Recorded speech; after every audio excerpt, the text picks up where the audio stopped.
Comunidad Minera. Saludos, ¿qué tal amigos? Sean todos bienvenidos a esta nueva edición de Comunidad Minera. Con ustedes, Víctor Santos Uriel, compartiendo temas ambientales, técnicos, mineros y sociales. En la semana pasada tuvimos una gran noticia, que es que se llegó a un acuerdo entre el Sindicato Unido de Trabajadores de Falcon Bridge Dominicana, su trafado, y la empresa minera, y con la presencia del Ministerio de Trabajo de la República Dominicana.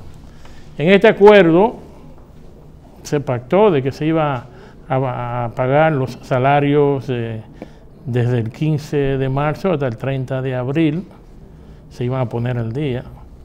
También se iban a poner al día en la TSS, se iban a poner al día en los seguros. Todos esos retrasos que habían con referencia a los empleados se iban a poner al día, se iban a pagar. En adición, y lo más relevante es de que serán pagadas las cesantías de todos los trabajadores. Y para eso se anunció, se pactó de que se iba a pagar cerca de unos 800 millones de pesos. Iba a ser el costo de eso, donde la empresa firmó de que se iba a cumplir. Lo que no dijo el pacto es de cuándo exactamente iban a empezar a pagar, ni tampoco dijeron de dónde iban a venir los fondos. La semana pasada, el periodista Federico Jovine en las redes sociales explicó, no sé sus fuentes, de que iban a utilizar unos fondos del Estado que se habían estado acumulando de los ITEVIS, de los combustibles. Y eso se habían acumulado se iban a utilizar 15.5 millones de dólares, donde vemos de que el Estado se ha hecho responsable, mejor dicho, más responsable que la empresa minera. La empresa minera, le informé hace 3 semanas de que estaba quebrada. Son noticias que todos lo sabemos. Y también le dije la semana pasada la semana antepasada le informé a ustedes de que sospechaba de que el Estado Dominicano era que estaba pagando los salarios de los empleados de Falcondo. Y ahora con este anuncio pues se confirma mis sospechas de que el Estado es el que se está haciendo responsable de estos gastos. Eso hay que aplaudírselo al presidente Luis Abinader. Eso es tener conciencia social. Eso, aunque no le correspondía al Estado, pero es un gesto de que se preocupa por los obreros dominicanos, de que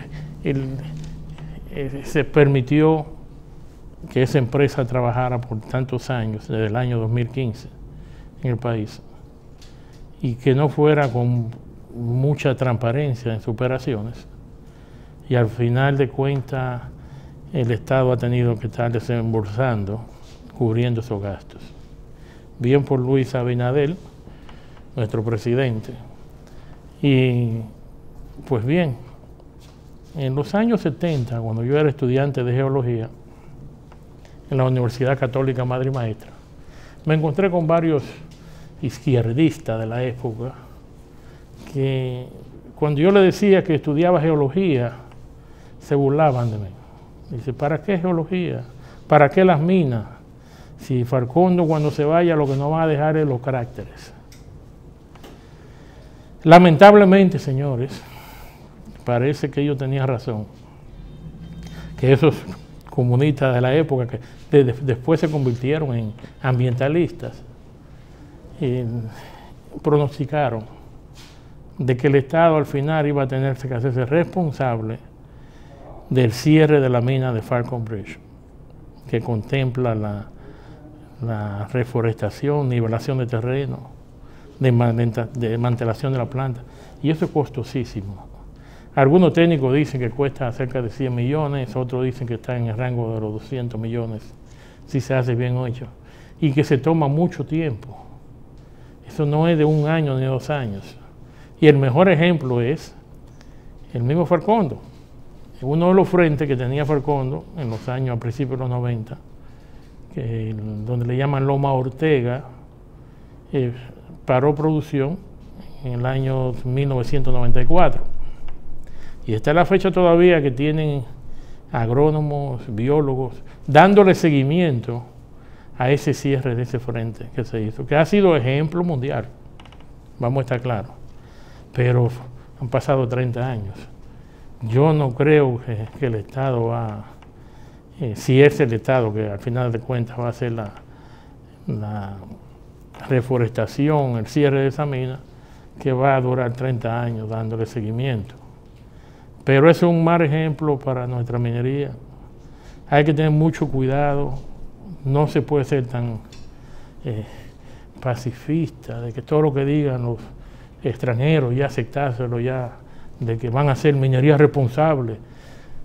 Si lo decimos aquí varias veces en comunidad minera, que hay que darle seguimiento y que deberíamos dejar ese paternalismo y ese complejo de Guacanagarí, porque al final de cuentas somos todos los dominicanos que vamos a tener que pagar eso.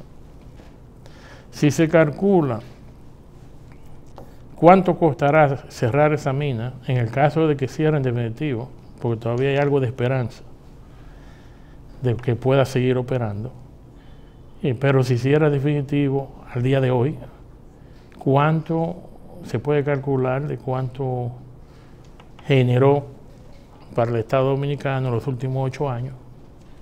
¿Y cuánto le costará al Estado reforestar y hacer el cierre de la mina? Y es muy probable que el costo externo sea superior a los ingresos que recibimos de esa operación en los últimos 8 años. Y esas son cosas que pudieron haberlo predecido los técnicos dominicanos, porque aquí tenemos técnicos dominicanos capacitados para tanto en el área de minería como de economía, y lo dejaron que siguieran operando por 8 años, generando beneficio neto solo una vez. Y eso es sencillamente inaceptable. Y insisto de que debiéramos buscar los responsables en el Ministerio de Energía y Minas que no hicieron su trabajo y que ahora nos va a costar tanto dinero a todos los dominicanos. No podemos seguir así. No es ser contrario a la minería, es que hagan lo que dicen, a lo que se comprometieron.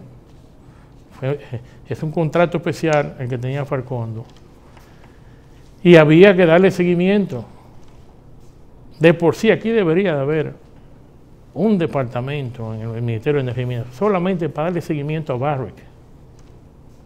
Debería, pues es un proyecto inmenso y uno no se entera de lo que está ocurriendo en esa actividad minera.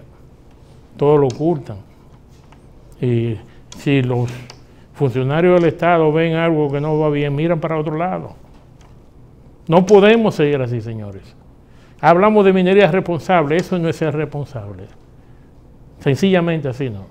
Y eso va a perjudicar la aprobación de los futuros proyectos mineros. Volvemos al tema otra vez.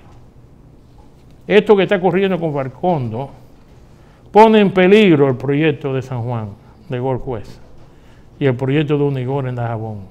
Porque los dominicanos están abriendo los ojos con un ejemplo, con hechos, que es como decimos aquí en Comunidad Minera. No importa las palabras bonitas que digan, lo que hay que ver los hechos. ¿Qué han hecho? Farcondo tuvo una historia bastante larga, bueno, 53 años aquí en el país. Mientras tuvo en los años 70 con Falconbridge, canadiense originalmente, era diferente la participación de la minera con la comunidad de Monseñor Noel y La Vega, era notable. O sea, habían oficinas para ayuda a la comunidad, tanto en Monseñor Noel, en Bonao, como en la provincia de La Vega. Y no había ninguna actividad que no estuvieran involucrados ayudando a la gente. Por eso con los años, a medida que fue cambiando de dueño, varió completamente para peor. Y los últimos dueños de ahora que añoraban que le dieran el permiso de Loma Miranda, nunca hicieron nada por ganarse las comunidades, el favor de las comunidades, para que le dieran Loma Miranda, le dieran el permiso social, la aprobación para que explotaran ese yacimiento. Pero en fin, tenemos una situación que perjudica al Estado, nos perjudica a todos los dominicanos, perjudica el futuro de la minería dominicana. He conversado con varios técnicos y concluyen de que en los próximos 20 años va a quedar una sola mina que va a ser Barrick, al paso que vamos. Deberíamos no repetir los errores de Falcondo en el proyecto de Barrick Pueblo Viejo. Ese fue el comentario semanal de Comunidad Minera. Ahora pasaremos a la entrevista central de Comunidad Minera cuando regresemos después de la pausa.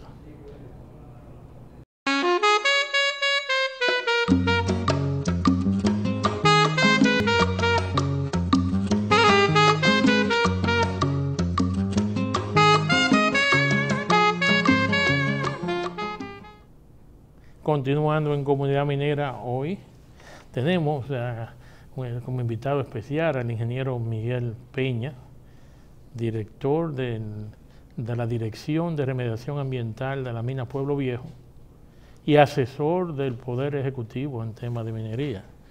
Saludos, ¿qué tal? ¿Cómo está, Miguel? Muy buenas tardes, cuánto gusto, a pesar de que no se debe decir los tiempos, pero me da mucho gusto estar contigo. Miguel, no sé cuántas veces te he entrevistado ya en Comunidad Minera. Tú eres parte del equipo ya prácticamente. Creo que el invitado que más he invitado. Y es porque es una de las personas que más conocimiento tiene de la minería en República Dominicana. Egresado de la Universidad de Colorado School of Mining. Es director de la Dirección General de Minería. También tuvo durante el gobierno de Hipólito Mejía en la cooperativa. Unidad Corporativa Minera. Unidad Cooperativa Minera. Adscrita al Poder Ejecutivo. Y aquí lo tenemos, es una enciclopedia en lo que se refiere a planificación de minas y cómo debería de llevarse la minería aquí en el país. Es muy importante, interesante la decisión del presidente que te pusiera asesor también, en adición a la otra función que tiene. Miguel, como viste en la introducción, la situación de Falcondo, que no se sabe si continuará operando como mina o si van a cerrar definitivamente. Y quisiera conversar contigo para ver cuáles son las opciones que hay, la viabilidad de qué se pudiera hacer, o qué pudiera hacer la empresa o el Estado, si el Estado al final de cuentas se queda como propietario de la mina. ¿Qué se puede hacer con esas reservas que se encuentran ahí de ferroníquel en las lomas de Monseñor Noel y también en La Vega? Como muy bien tú indicabas en tu introducción y comentario de los hechos de la minería esta semana, uno de los más importantes, sin lugar a duda, fue ya el reconocimiento de que Falconbridge, sus ejecutivos, reconocieran que no tienen capital, ni tienen tampoco un contrato definido para continuar adelante con la operación de manera continua. Por eso, en las reuniones obreros patronales y Estado que sucedieron la semana pasada, después de algunas presentaciones, finalmente estructurando una solución, la solución más sostenible, la solución más adecuada fue la asumida de que se llevara a la cesantía todos los trabajadores, se reconocieran sus salarios, porque definitivamente todavía Falcondo, Americano Níquel, GSOL no tiene una solución para continuar con su operación minera. A nosotros nos tocó, por mandato de la vicepresidenta, en ese momento presidenta en funciones, la vicepresidenta Raquel Peña, mis días de Año Nuevo y de diciembre fue justamente seguir un mandato que me asignaron estudiar las alternativas de Falcóndor. Pude tener acceso, que nunca había tenido acceso, a las últimas auditorías de la vida de Americano Níquel. Y verdaderamente, después de analizar todas las auditorías, pudimos hacer una simulación, inclusive utilizando un método Monte Carlo, para ver cuáles eran las alternativas que existían. Y nos encontramos que es una operación que depende un 66% de sus costos históricos depende de energía. Con una ley minera, como se conoce, que es el contenido de mineral por tonelada, que ha bajado su promedio, con un promedio de 1.4. Entonces, ese sistema pirometalúrgico, que es el sistema en el cual se utiliza de manera intensiva energía, sus costos son muy elevados, por consiguiente no tiene rentabilidad. Ya ese método, ya esa metalurgia está obsoleta, no es económicamente viable, sus ganancias son marginales, sus costos son muy elevados, por consiguiente hay que irse a otra alternativa metalúrgica, porque hay suficiente reserva de mineral con ese contenido de mineral de 1.4. O sea, tenemos quizás en el orden, buscando algunos pockets que todavía quedan de reserva, como en Loma Ortega, inclusive en algunas de las áreas de Loma Caribe, etcétera, etcétera, anda por más de 40 millones de toneladas, de reserva aprobada de 20 millones de toneladas. Entonces, tú no puedes disponer, sería dilapidar un recurso natural no renovable, poniéndolo bajo un proceso pirometalúrgico con unos costos elevados de un 66% de energía.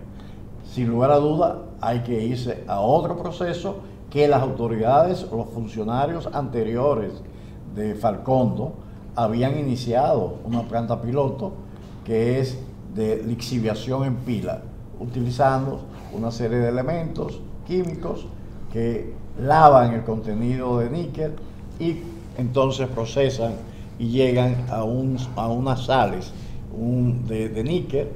Esos hidróxidos son los que hoy en día se utilizan para las baterías eléctricas y para todos los que son los componentes de la nueva tecnología para la reserva energética, para hacer de ellas baterías que sean para uso tanto de la movilidad como también para uso de almacenamiento. Miguel, ¿tú dices que los dueños de Americano Níquel hicieron esa operación o fue Glencore? No, Americano Níquel hizo una planta piloto. A mí me tocó, junto con el director general de minería, Rolando Muñoz, visitar un laboratorio verdaderamente de planta piloto, donde utilizaron el modelaje, utilizando diferentes tipos de ácidos, diferentes tipos de componentes químicos. Sería bueno explicar al público lo que es una planta piloto.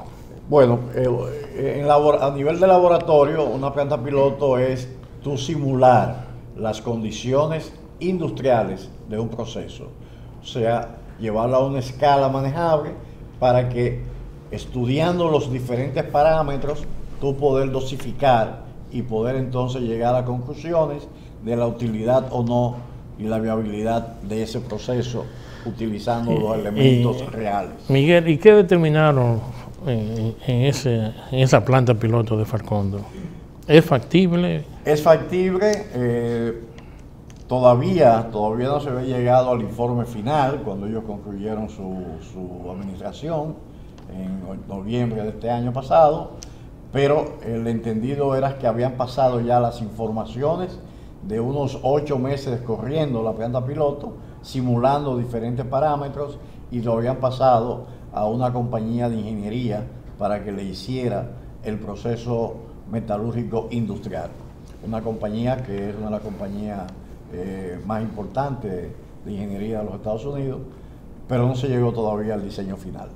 Es una inversión del orden de los 250, 300 millones de dólares. Necesita Pero esa fue la inversión que anunció Falcón en el 2022, que vi en los medios y está en su página web, pero ellos anunciaron esa inversión y no tenían dinero, estaban quebrados. Bueno, desafortunadamente parece ser que el tiempo no les jugó. Cuando ellos estaban anunciando con mucho entusiasmo, estábamos conversando justamente cuando el precio del níquel, cuando empezó la guerra de Rusia con Ucrania, llegó un momento en que el mercado de bolsa de valores colapsó, porque llegó un día en que la tonelada de de níquel se subió a $100. O sea, la libra de níquel se subió a $100, cosa que colapsó el mercado. Y justamente ese fue el mejor año histórico, el único año que han pagado impuestos al Estado bajo la administración de Americano Níquel. Sí, eso estuvo lloviendo, pero ellos también dijeron que iban a construir una planta fotovoltaica, $200 millones. Y no sé cuál fue el objetivo de salir a los medios a hacernos historia bonita. Quizás fue sobreoptimista, pero sí te voy a decir algo, Miguel, y lo he mencionado varias veces aquí en Comunidad Minera. ¿Por qué se le permitió? Yo sé que el contrato, nuestras leyes, no se puede aplicar a la ley minera, y es un contrato especial, pero ¿cómo se le permitió tantos años que se consumiera ese activo, que es el yacimiento, sin generar beneficio, a sabiendas que todas las proyecciones del precio del níquel apuntan que para el año 2040 se va a triplicar el precio? O sea, el aumento se empieza significativamente a partir del 2030.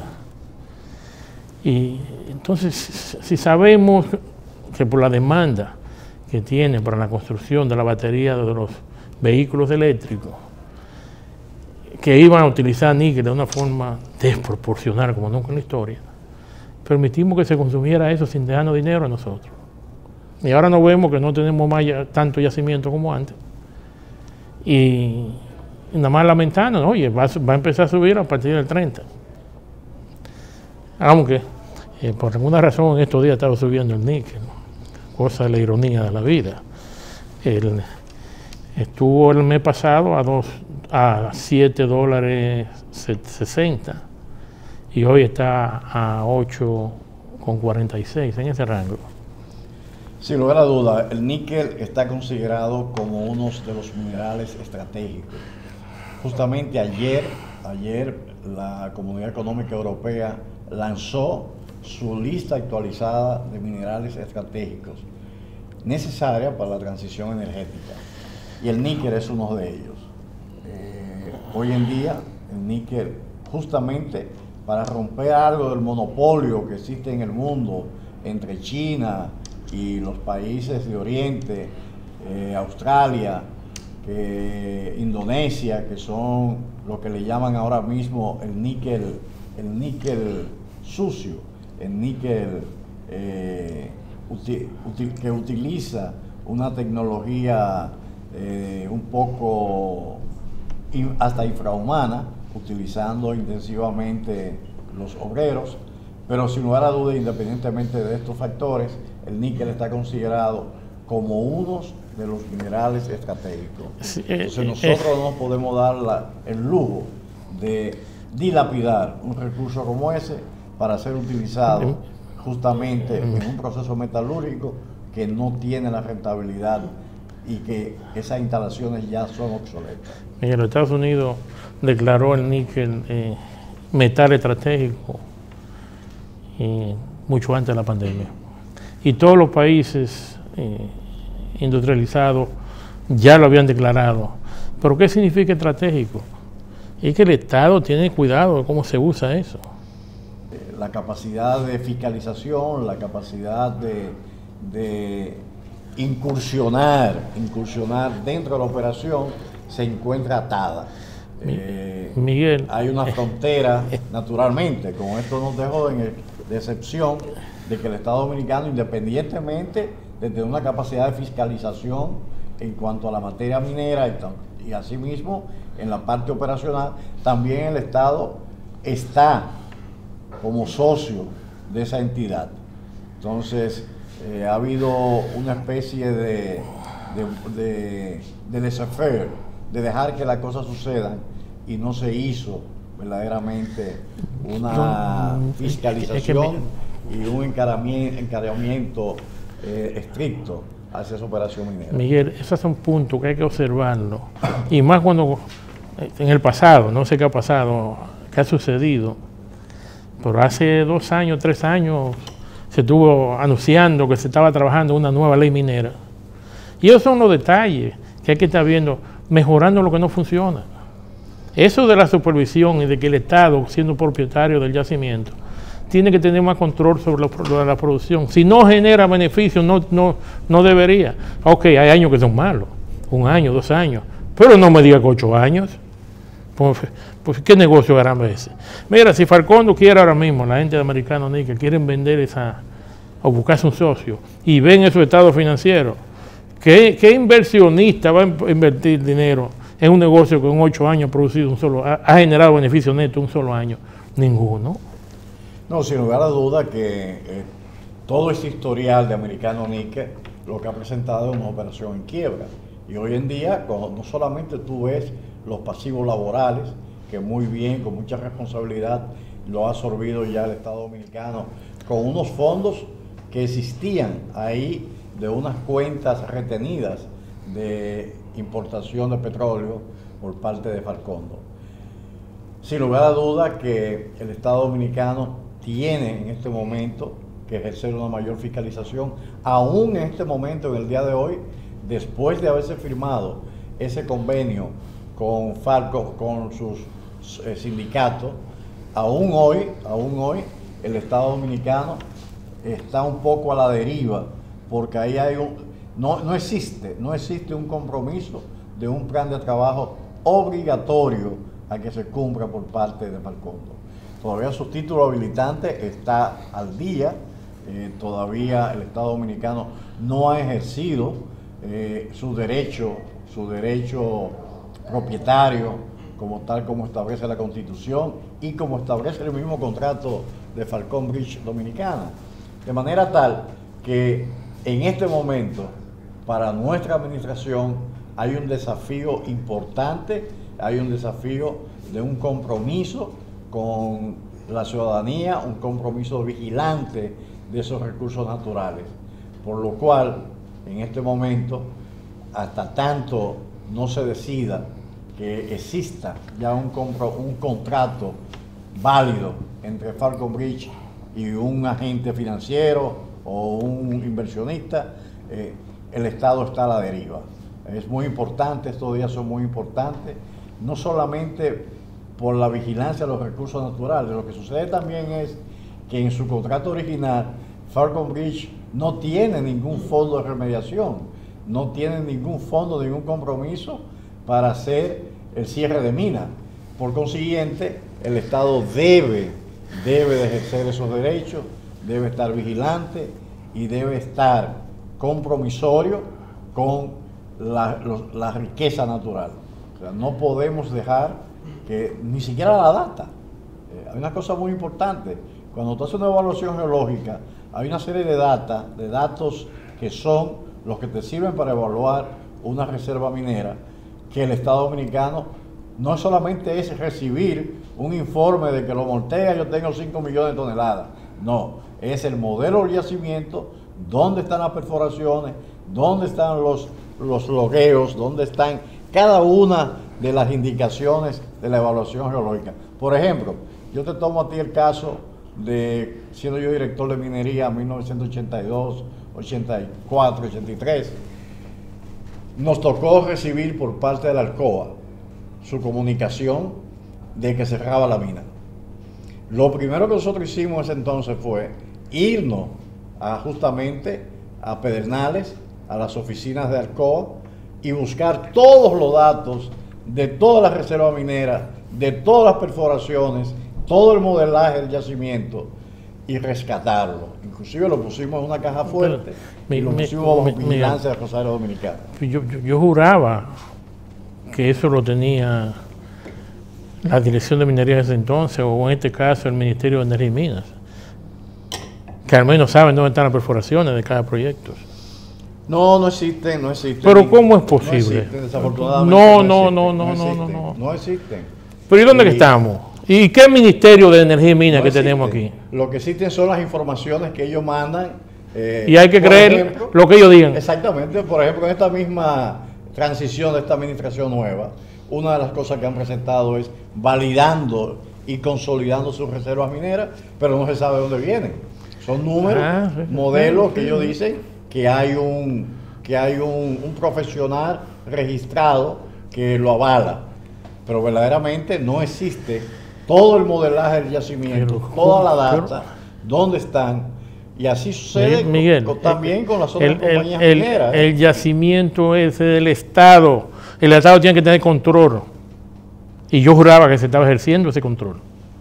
Yo juraba que el Ministerio de Energía y Minas recibía todas las informaciones, los modelos de producción, y podía corroborar con esa información si verdad estaba haciendo las cosas de acuerdo al plan de minado que presentó la empresa. Por eso es que digan lo que diga la empresa y ya, y aceptárselo. Esa es la tradición y eso es lo que estamos administrando. Por eso hay que cambiarlo. Eso hay que tener una fiscalización directa, hay que ejercer un control de todo y cada una de esas propiedades, inclusive hasta, que tengo entendido que se hizo ya por fin esa parte, militarizar el área, porque de nada te sirve tú poner un proyecto de mantenimiento, una mina de mantenimiento, y te llevan los controles electrónicos, te llevan cosas que son fundamentales, que después tú no puedes continuar la operación. Mira. Entonces lo que tú recibes ahí es un muerto con un cadáver descuartizado. Y hablando de descuartizado, tú sabes que hay una deuda de cerca de 100 millones de dólares con los contratistas y suplidores locales de Falcón, que aparentemente la única forma que van a recibir sus recursos es si van a la corte y hacen un embargo inmobiliario por falta de pago. Es el único recurso que le queda. Bueno, va a haber que darle tierra y cosas de esas de la de Falcón, ¿no? Que tiene mucha tierra propiedad de ella con títulos. La ley así lo ampara. Unas cosas son los bienes inmobiliarios de una compañía minera y otras cosas son los recursos naturales. Por ejemplo, en este mismo caso de Falcondo, Falcondo había tomado un financiamiento a una banca internacional con residencia aquí en Dominicana y dejó de pagar. Y ese fue el primer escándalo que surgió en la transición de diciembre, fue que la banca ejerció y embargó los tanques y el oleoducto de Jaina y el oleoducto hacia Falcondo. Ese es el arma de la operación, porque por ahí que recibe todo el combustible que hace que la operación sea rentable y que puedan bombear combustible hasta la terminal, que originalmente, déjame decirte, originalmente Falcondo tiene también una refinería, porque en aquel entonces, con el proceso original, traía una mezcla de nafta y una serie de componentes que hacía una refinería, una separación semiterminados, y los refinaban allá. Miguel, tenemos que ir a una pausa y regresaremos en breve.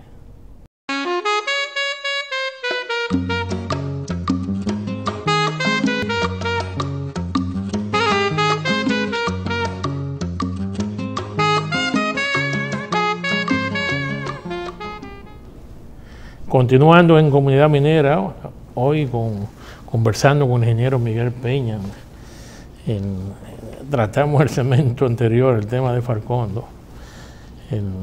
Aquí en Comunidad Minera hemos notado que en todos los programas hablamos de Falcondo. Pero ahora vamos a pasar a otros temas de la minería dominicana, algo positivo, futurista, y es de que me he enterado, no en los medios, de que se ha estado trabajando en un proyecto de tierras raras en la zona de Pedernales. ¿Qué tú pudieras abundar sobre eso? ¿Y cómo se llama el proyecto y dónde? Sí, mira, el proyecto que en la actualidad se está evaluando es una reserva fiscal. Una reserva fiscal minera es un área donde el Estado Dominicano se reserva su derecho, no solamente del subsuelo, sino también su derecho concesionario para hacer estudios para fines de poder entonces llevarlo a un nivel de licitación y de producción. Así lo indica la ley. El proyecto Ávila es una reserva fiscal que justamente fue delineada en la gestión de gobierno pasado a través de unos estudios, como resultado de unos estudios elaborados por el Servicio Geológico Nacional y con la asistencia de investigadores de una universidad de Barcelona, de España. Se hicieron varias tesis de varios estudiantes y finalmente se determinó que existen elementos importantes, no solamente desde el punto de vista científico, sino también desde el punto de vista económico.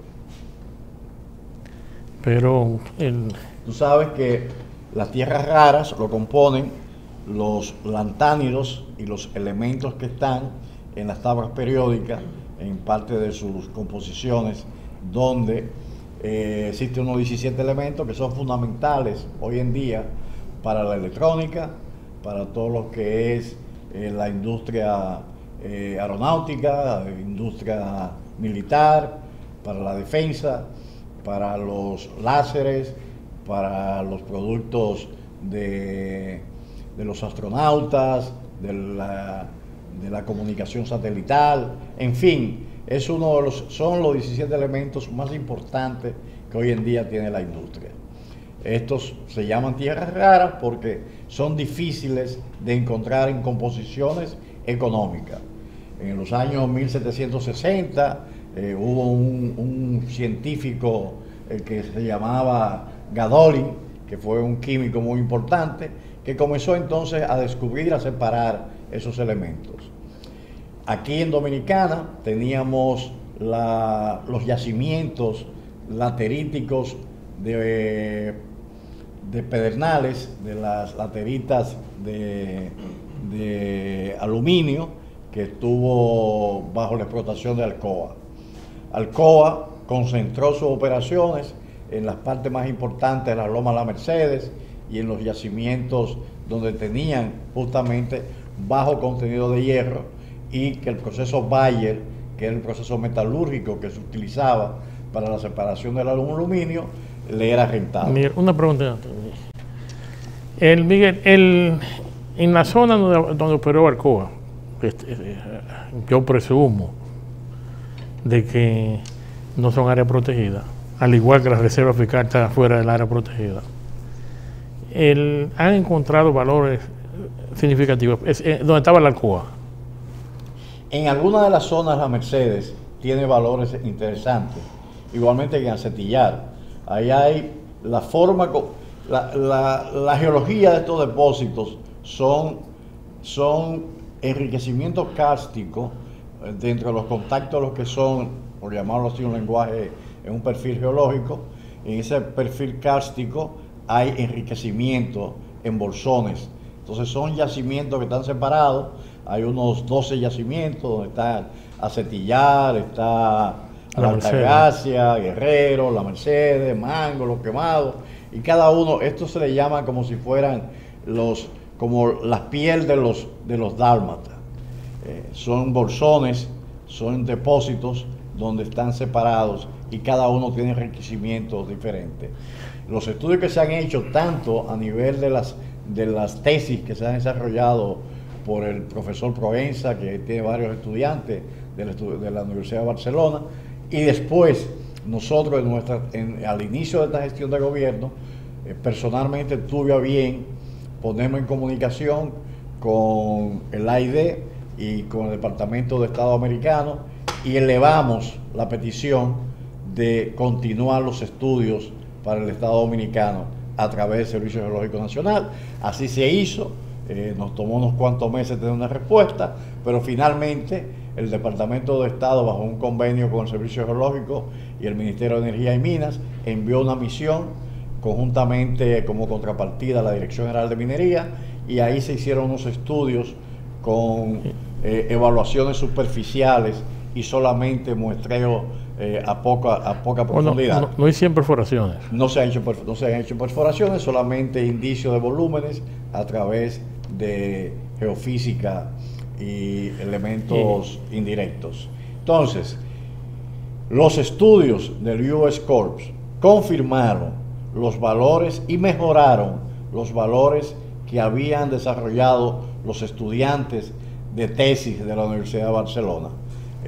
La Universidad de Barcelona ha sido el líder que ha conducido los trabajos en los últimos años, y justamente el informe del US Corps que se entregó el año pasado indica de que hay un yacimiento que tiene un valor interesante, valores que son anómalas y por encima de los valores anómalas en otros yacimientos, lo cual lo puede convertir en uno de los yacimientos más importantes de tierras raras en el mundo.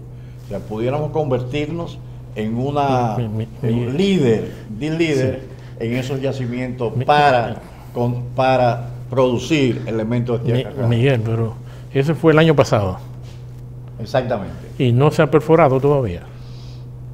No, desafortunadamente existen, tú sabes, como en todos los proyectos mineros, varias alternativas a cómo tú debes evaluar los yacimientos.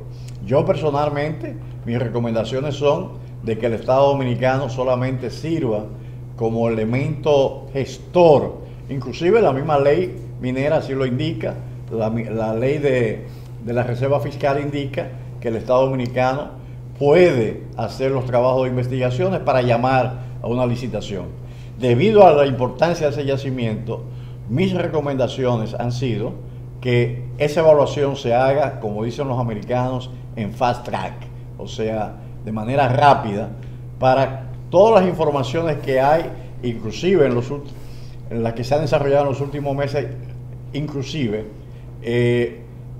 se haga tal y como hicimos con el caso de Rosario Dominicana, que llamamos a una licitación pública internacional, y que el Estado dominicano se mantenga como socio de esa gestión empresarial, y que el Estado dominicano busque de una manera expedita inversionistas, porque primero es de capital intensivo.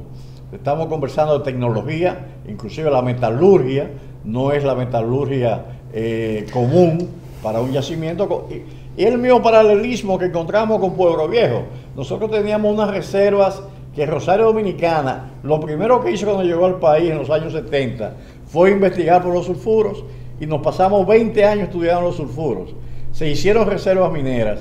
Cuando llamamos a licitación, solamente sirvió ese estudio de prefactibilidad que hicimos como una referencia. De ahí en adelante, Praseldon y posteriormente Barrick, entonces buscaron las soluciones metalúrgicas comerciales más adecuadas, y ahí tenemos a Pueblo Viejo trabajando un yacimiento, sulfuros masivos, sulfuros que no era rentable bajo ninguna de las alternativas. Era un proyecto marginal. Sin embargo, utilizando esta tecnología que Barrick trae, esa tecnología lo ha convertido en uno de los proyectos de oro más rentables en el mundo.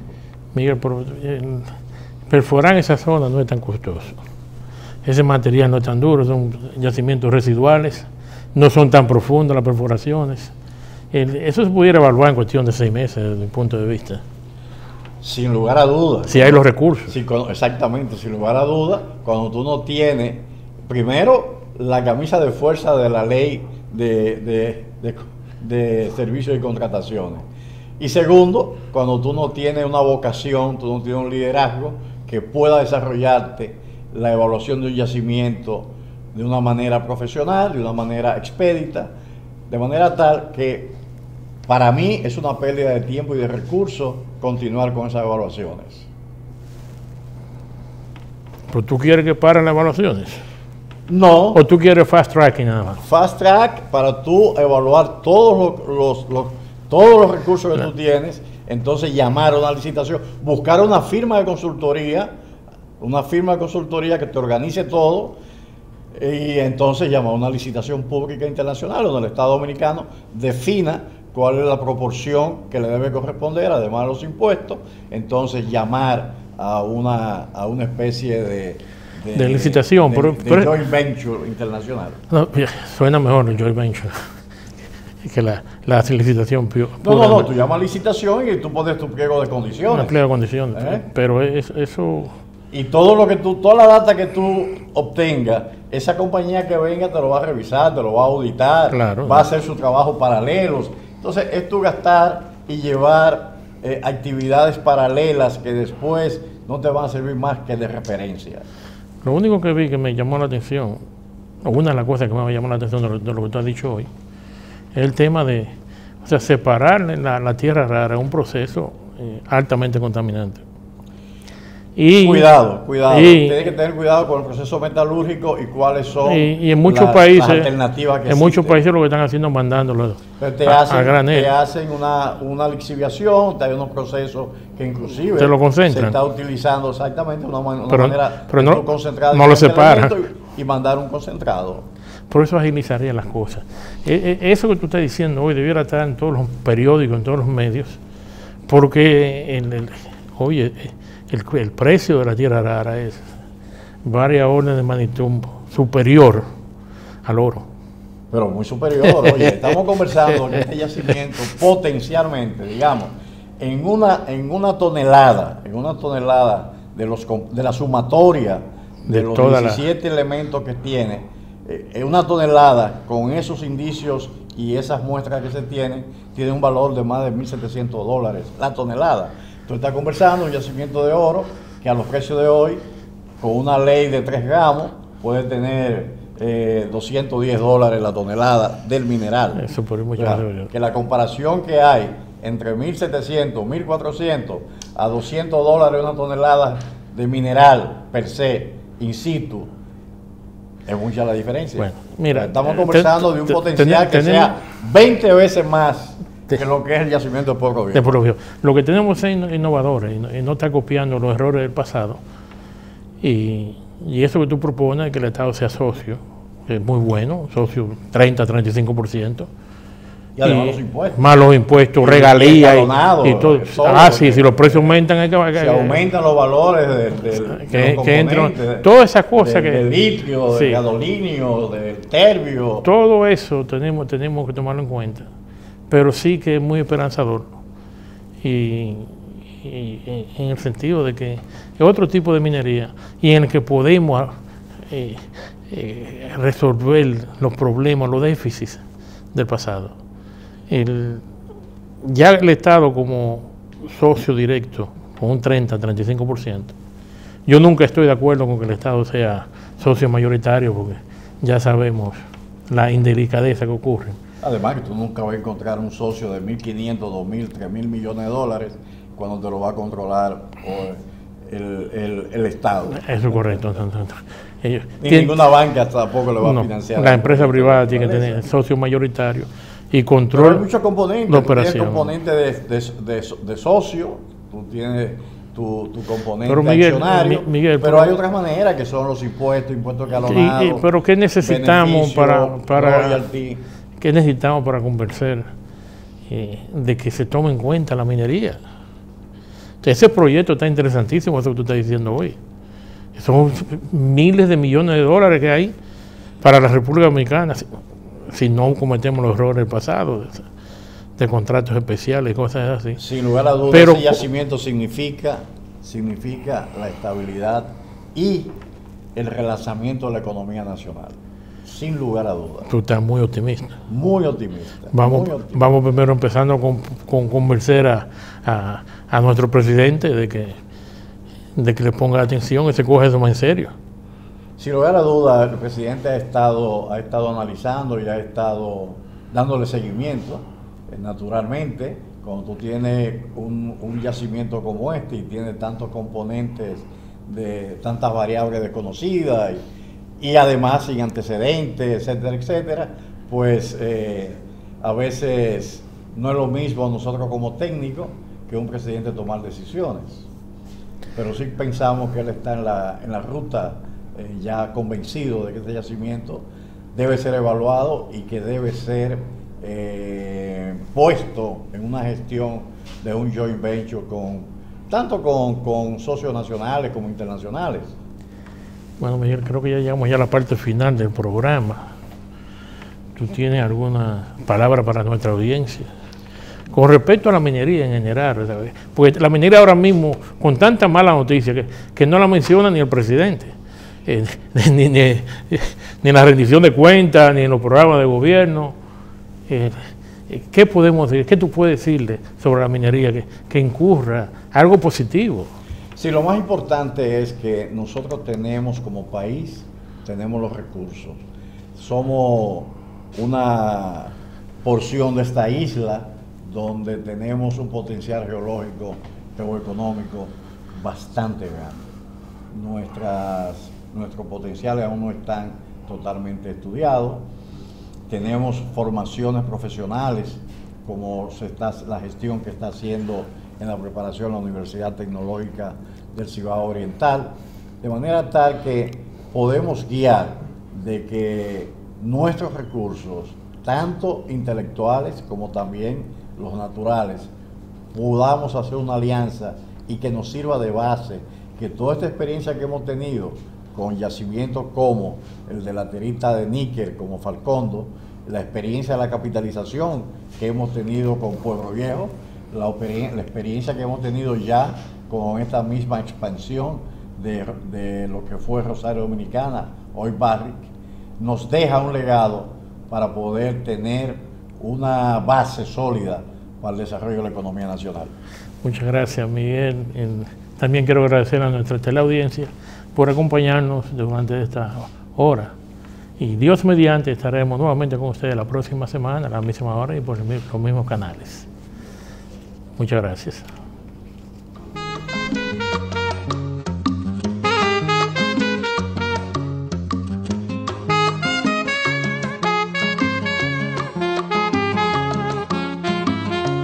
Comunidad Minera.